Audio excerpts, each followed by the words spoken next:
ఆలుగడ్డ fry ready అయ్యిందండి. ఇక దించుకుందాం, ఇక సర్వ్ చేసుకుందాం. ఆలుగడ్డ పొట్టు తీసుకుందాం. ఆలుగడ్డ ఫ్రై కోసం ఇట్లా పొట్టు తీసుకోవాలి. మొత్తం ఇలా క్లీన్ చేసుకోవాలి. క్లీన్ చేసుకొని అన్ని ఇక్కడ పెట్టుకోవాలి. ఆలుగడ్డలన్నీ ఇలా కడిగి పెట్టుకోవాలి. ఆలుగడ్డలు ఇట్లా నీట్గా కడిగి పెట్టుకోవాలి. ఇట్లా నీట్గా కడిగి పెట్టుకొని కొయ్యాలి. చిన్న చిన్న పీసులుగా ఇలా కట్ చేసుకోవాలి. ఇట్లా ముక్కలు కట్ చేసుకున్న తర్వాత ఒక ప్లేట్లోకి ఎత్తుకోవాలి. ఫ్రైకి ఆలుగడ్డలు కోయడం అయిపోయింది. ఆలుగడ్డ ఫ్రై చేసుకుందాం రండి. ఆలుగడ్డ ఫ్రైలకు ఇప్పుడు ఉల్లిగడ్డ కట్ చేసుకుందాం.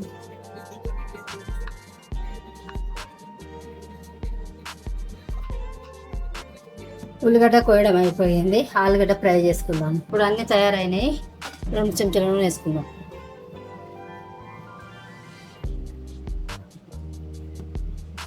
ఇప్పుడు నూనె కాగిందండి. జీలకర్ర ఆవాలు వేసుకుందాం. జీలకర్ర ఆవాలు కొంచెం వేగంగానే మినపప్పు, శనగపప్పు కొంచెం వేసుకోవాలి. ఇవి వేగాలి. కొంచెం వేగిన తర్వాత కొన్ని ఉల్లిగడ్డలు వేసుకోవాలి. వేసుకున్న తాగినాక కరివేపాకు వేసుకోవాలి.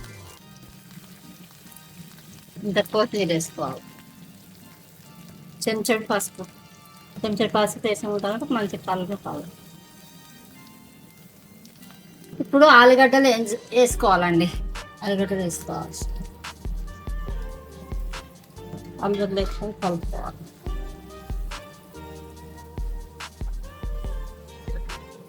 ఒక 15 నిమిషాలలో ఫ్రై అయితే మంచిగా ఎర్రగా అయిన తర్వాత కారం వేసుకోవాలి.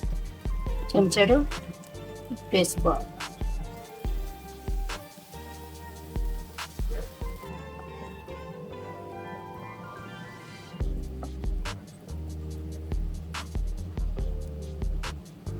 చెంచాడు కారం వేయాలి.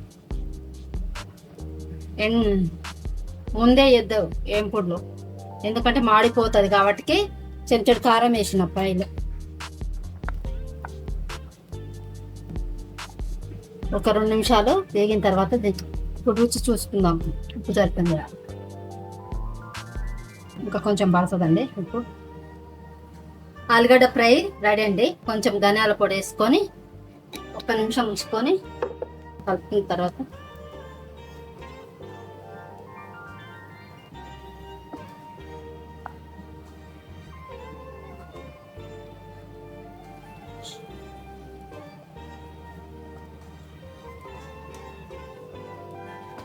ఆలుగడ్డ ఫ్రై రెడీ అయ్యిందండి. ఇక దించుకుందాం, ఇక సర్వ్ చేసుకుందాం.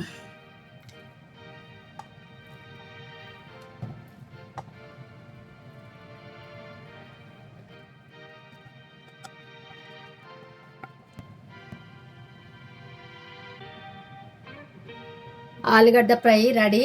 తిందాం రండి. కూర తింటే చారు వేసుకొని తింటే చాలా రుచిగా ఉంటుంది.